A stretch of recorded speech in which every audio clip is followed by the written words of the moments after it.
FM a l'honneur d'être reçu par l'impératrice Joséphine à l'occasion de la disparition du célèbre médecin Xavier Bichat, mort prématurément à l'âge de 31 ans. Oui, l'empereur vient de recevoir la terrible nouvelle. Son médecin, M. Corvisart, vient de lui apprendre la disparition de M. Bichat, un médecin très apprécié de ses malades et de ses confrères parisiens. Dans sa lettre, Corvisart écrit à l'empereur « Personne en si peu de temps n'a fait autant de choses et si bien. Bichat est né à Thoirette, près de chez vous.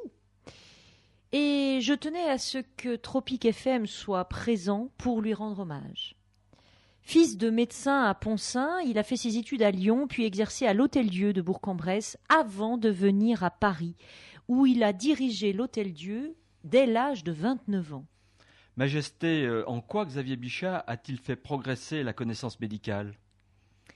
Eh bien, vous le savez, en cette fin du XVIIIe siècle, c'est l'Église qui maîtrise la médecine. Elle ne souhaite pas qu'on aille trop voir ce qui se passe à l'intérieur du corps humain. Xavier Bichat fait partie de ces médecins qui nous en disent plus que la religion sur notre corps, sa constitution et son fonctionnement. Anatomie et physiologie, c'est cela ? Oui, deux mots qui sonnent comme une révolution dans le monde médical encore empreint de religieux et d'obscurantisme. En 3 ans, il a publié 3 ouvrages, 3 chefs-d'œuvre par les perspectives infinies qu'il fait découvrir et par la nouveauté de l'accent et des idées.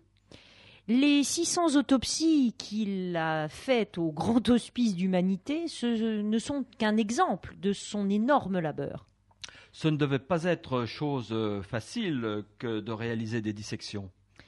Les autorités spirituelles n'autorisaient pas vraiment M. Bichat à pratiquer plus de quelques autopsies par an. Il devait donc tricher et se fournir clandestinement. J'ai d'ailleurs eu écho d'un rapport de la maréchaussée stipulant que M. Bichat et 2 de ses élèves avaient été surpris une nuit sortant d'un cimetière de Paris en possession de 6 cadavres. Un travailleur infatigable qui s'est tué à la tâche à l'âge de seulement 31 ans. Mais une œuvre colossale qui, j'imagine, marquera longtemps les esprits. Oh oui, je le pense aussi. Il faut dire que ce personnage exceptionnel est le seul à avoir sa statue dans la cour d'honneur de la faculté de médecine à Paris. Le retentissement de ses travaux pour l'évolution de la médecine fait même dire à M. Gustave Flaubert que la grande école médicale française est sortie du tablier de Bichat. C'est aussi pour cela que l'empereur donnera son nom à l'actuel hôpital Claude Bernard dans notre capitale.